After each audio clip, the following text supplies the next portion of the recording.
In this video, we're going to use the double bucket method to see the effects of delaying Social Security.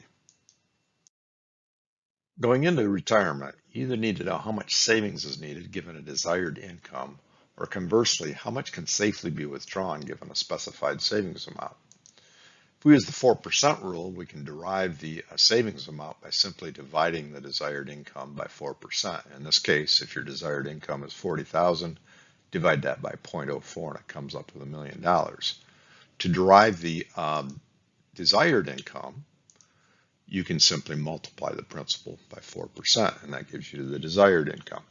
However, rarely do retirees need the same amount during each year or each period of retirement.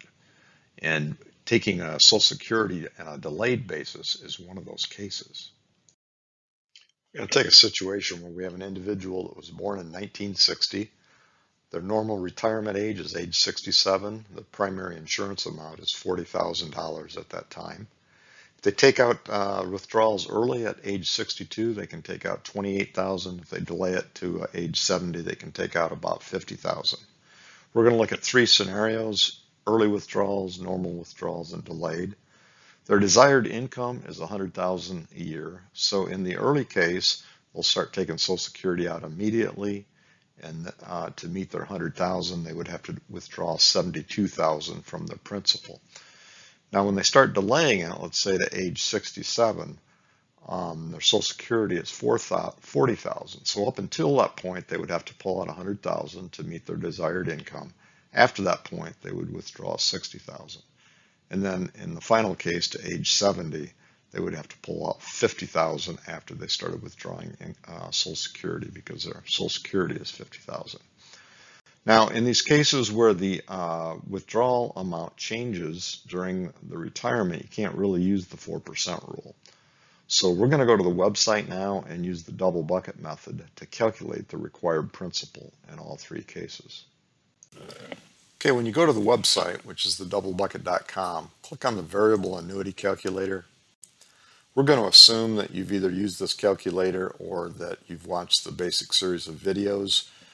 If you haven't watched those videos, you may want to do so after this video. Anyways, we have an individual here at age 62. Retirement age is also 62, and the termination age is 95. In the first scenario, they start taking Social Security immediately.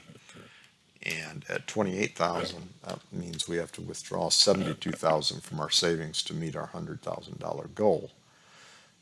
This is now the calculator. We're just going to accept all the defaults on the time buckets and click on Compute Annuity Table. This generates an annuity table that lays out the asset allocations during each year of retirement. It also calculates the DBIF, which is the double bucket income factor. You simply take this factor, divide it into your current principal, and that determines what can be withdrawn that year. Also, what happens when you click the Compute Annuity button, it derives the savings required to meet your income requirements. Okay, so we can see in this scenario here, we need a little over 1.2 million to satisfy our requirements. Now we could also look at it, do an historical analysis to see how this is played out in all prior spans, but we'll leave that as homework for the viewer. The next thing we want to do is look at the scenario where we delay, say, Social Security or until our normal retirement age, which is age 67. Actually 66. It starts at 67. And in this scenario here, we need to withdraw $100,000 up until that point, and then Social Security kicks in at $40,000, so we need to withdraw $60,000 from our savings. Again, we'll click on the Compute Annuity button. We have a different annuity table now with the double bucket income factor. You'll see that it changes here after the first 5 years because you need to take out more up until that point, and then after that point you'll take out less. Current savings again is right around 1.2 million. I've recorded these numbers and we're going to look at it back in the PowerPoint when we get done. So anyways, that's scenario number 2. The third scenario, we're going to delay retirement up until age 60, basically age 70. And at that point in time, we need to withdraw 50,000. And again, we'll hit the compute button, different annuity table. Notice that the inflection point when things change here on the DBIF is going from 69 to 70. You'll see quite a change there. And current savings, again, is a little over 1.2 million. Okay, so that's how you use the calculator to determine your required savings. Let's go take a look at this and compare the three scenarios now. Okay, if we look at our required principal now in all three scenarios, the amount is pretty similar, right around 1.2 million. Traditional thinking is that it's better to delay Social Security if you're going to live a long lifetime. However, with the double bucket method, that's not necessarily the case, primarily because it's a little more aggressive, and in those early years, you're only pulling out 72,000 versus 100,000. That means you're leaving more in your account and it's getting a return. But we're not necessarily doing this to suggest any of these scenarios. We just want to show the data. In general, though, the shorter your lifespan, it's better to pull out Social Security earlier. The longer your lifespan, it's better to pull it out later. Also, there are tax implications. If you start pulling out Social Security before your normal retirement age, you can pay a penalty in taxes, so that's certainly a consideration. But thirdly, it's kind of a risk decision. If you pull out Social Security early, you're depending more on the double bucket method. If you're pulling it out late, you're trusting the government more to meet its obligations. Okay, so that's the scenario where we try to calculate the required principal. Now let's go the other way and look at calculating the desired income. Okay, now we have a situation where we're going to start with a certain savings amount and then calculate what the safe withdrawal amount should be. So once we know the safe withdrawal amount, we can just add it to our Social Security withdrawal, and that's our resultant income. So again, we have three scenarios, and we're going to use the calculator to calculate the safe withdrawal rate in all three scenarios. I've went ahead and did that, and this is what the numbers look like. Scenario 1, we can draw out around 60,000 a year, and that's during the entire course of retirement. Scenario 2, you're taking out 88,000 up until you start taking out Social Security withdrawals, and then that drops down to 48,000.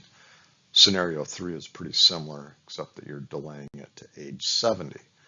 Okay, so we're now going to go to the website and see how we do this calculation.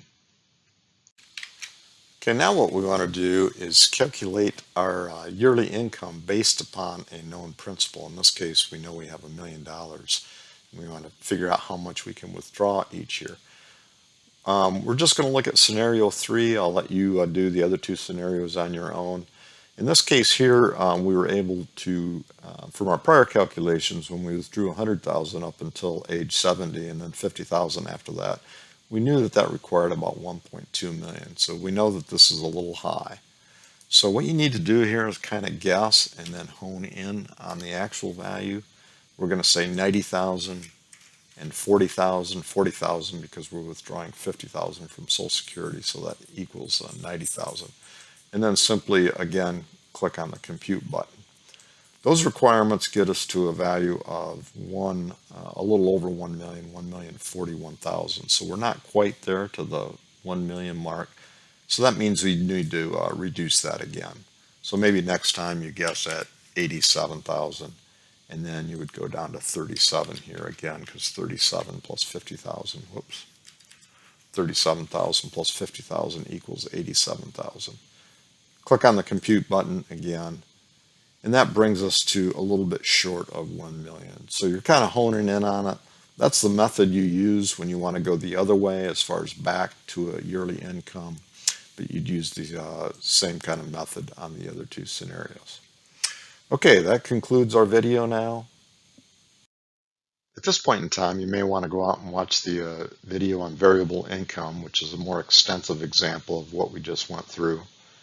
Or you may want to watch the basic series of videos, or you may just want to go to the website and try some of this on your own. Thank you for watching.